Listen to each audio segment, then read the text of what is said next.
Sup Shredders, my name is Logan aka Spiderhands and welcome to an SP Reviews where today we're going to be checking out a track from an act named XOK titled Angel Below.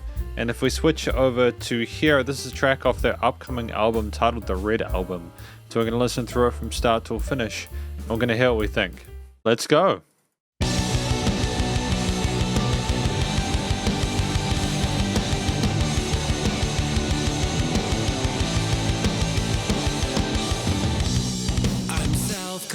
And thought, still wondering what I lost, seeing stains of lipstick again. It's like seeing a ghost haunting this old corridor, render me useless, the walls run red. It's so intense immediately with the combination of the guitars, bass, drums, with that instrumental intro going into that verse there with a nice reverb tail on them. I enjoy it. It'll be interesting to see what we have next.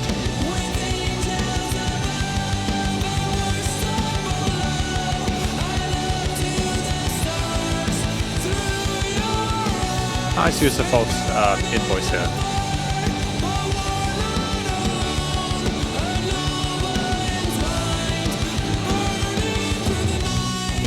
Interesting bass motif there.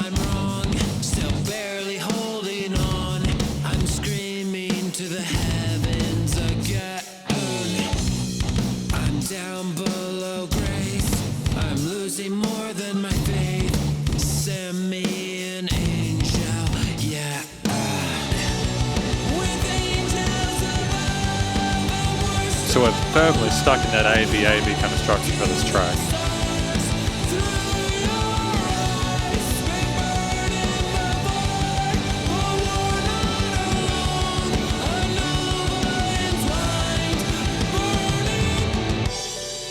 Great. I'm really appreciating the fact that we're bringing in the piano here. I enjoyed the individual concepts we have for like the verse and chorus sections, but I feel like if we had had that constant looping between the two for the entirety of the rest of the 1.5 minutes, it might have just been a little bit too samey. You either kind of go for an instrumental part or a solo here, or you bring in a new texture or a new atmosphere. Iteration back on the initial motif.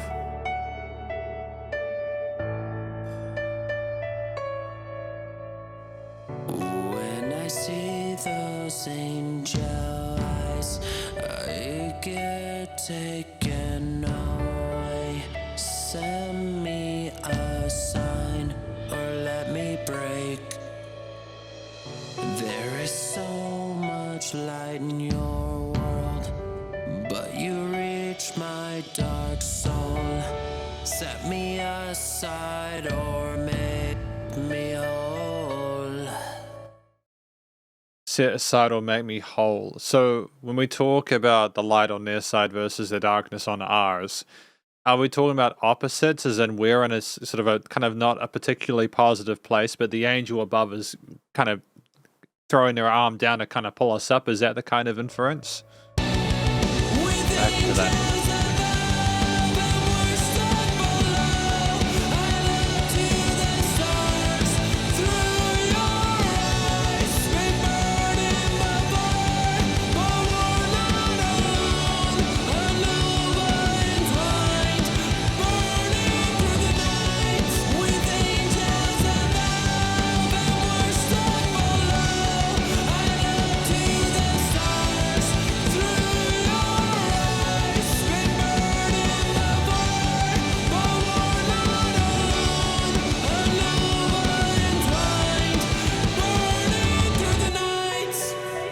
I kind of want to listen through that first verse or two again just to really kind of clarify the angle I want to go at from this initial listen, but once I've done that, we'll do the conclusion. And welcome to the conclusion of my review of this track from an act named XOK titled Angel Below off of the upcoming The Red album. Now, what I think this track is about, after listening through the verses again, I think this is about someone who is having difficulty in their life at this point in time. They're looking above to the angel, seeing the stars in their eyes. They are wanting some sort of salvation from the situation they're in to get pulled from their darkness into a better place. And I think that that is a beautiful thing. I think a lot of people will be able to relate to wanting help to get out of the situation they're in, whether it's a literal person they want help from, or, again, it being figurative, symbolic, or something else. And I think that, like a higher power or something like that, as per the inference, like the reference to the angels as well, almost a spiritual thing. I think it's a cool thing to write a story about. I think it'll be relatable to people, and it seems like it's also a thing that's very important to the singer. The vocal technique was solid there. I did like the clean vocals we had there, a more breathy verse combined with the higher sort of head voice there, oscillating nicely on top of the guitars, bass, and drums with the arpeggiated lead parts in the hook sections.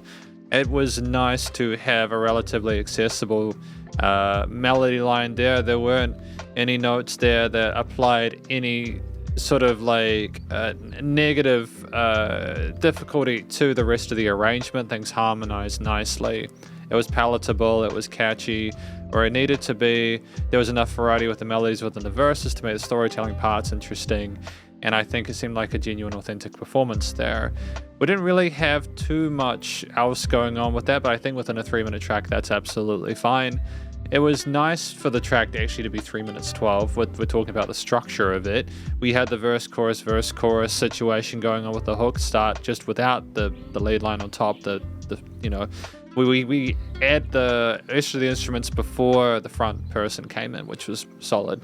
I kind of dig that. It's nice not to have absolutely everything at once, but enough to keep you engaged. Now, with that in mind, I'm glad that we had the piano in that interlude section. I think it was a really solid performance with nice little bits of diversity there with some of those natural harmonics we had, for instance, in the breaks between the verse parts.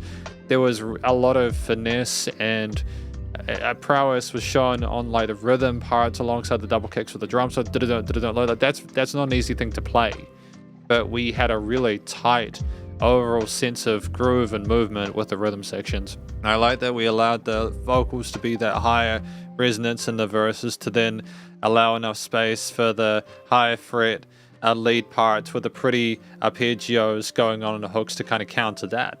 The pianos coming in with the key bits in the interlude section were a nice way to allow for dynamic range, things coming down there, and a little bit sort of softer there, a little bit more sort of intimate, to then bring it up into that final hook. I think that's enough to be able to carry us over the finish line. It might have been nice to have a little bit more of like maybe a different approach to the lead guitars and the final thing, just as kind of like a big kind of send-off to kind of elevate it further. But given that I think this is meant to be the single, it's absolutely fine. You could have potentially had real estate within 2 4-minute sweet spot to add a solo section, but we didn't necessarily need it. With that in mind, I think the more sort of open, bombastic intensity to the chorus contrasted well with the tightness of like the palm mutes and stuff like that, as well as the bass line. With the bass guitar, I want to talk about that really quickly. I'm not totally sure if I'm a massive fan of what was going on there with the final hook there, like the second half of the hook there. The bass line with the notes, there was a sense of tension with that bass line that I think actually, I'm going to take that back. I think if we'd had the bass line behave nicely and didn't have a certain quirkiness with the note choice there that didn't sort of like behave itself, like it wasn't super well behaved with like the bass part, because I don't think we were following the chord harmonies verbatim with their triads. We had like kind of how do I describe it? It's not. It was an unexpected note choice for the basses, I suppose we can put it that way. And I like the fact that we had that actually, because it made the chorus lines a little bit less predictable. A little bit of extra diversity to it helps, I think it would have been a little bit cheesy sounding if the bass had actually been a bit well behaved and followed the triads. So I'm glad we had that actually. I was going to initially have a bit of a complaint about it, but I think that would have just been a little bit too on the nose in regards to trying to make it like all tight and polished and pristine. A little bit of kind of like grit there is fine. Uncertainty is okay. The motif overall with the combination of these various elements was meant to sort of indicate a sense of tension, but the hook sounded glorious, as if we were looking at a higher power and we had hope that it would eventually get there. Things were not too tense or negative. I think the piano was meant to indicate vulnerability there, as if we were genuinely meaning what we said there, and it was meant to be like, oh no, we're opening up, this is who we are, and we finished on a strong note, excuse the pun, so we're good to go. I think finally, with that in mind, the studio recording, mixing, and mastering was tight. I don't really have any complaints about it. It was very loud, but there was sufficient dynamic range there, you know, enough difference between the quiet and loud notes to facilitate it. I enjoyed that well. I think this was mastered by Chris Lord Algie or something like that. Algie? I don't know how to pronounce that name. Apologies for any offense caused. It's one of the two, I hope. But clearly, you know, a really phenomenal mastering engineer. So it's great that we got the best involved. It's just a really solid effort all around. The vocals were nice and clear and present in the mix. The guitars are nicely double tracked and now solid there as well. The bass and drums as well, nice and tight, but a punchiness there without it being too overbearing.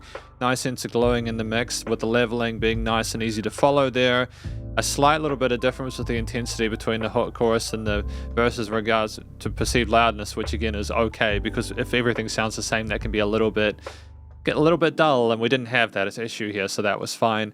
And finally, it was still nice and loud without pumping, so limiting bus compression was handled.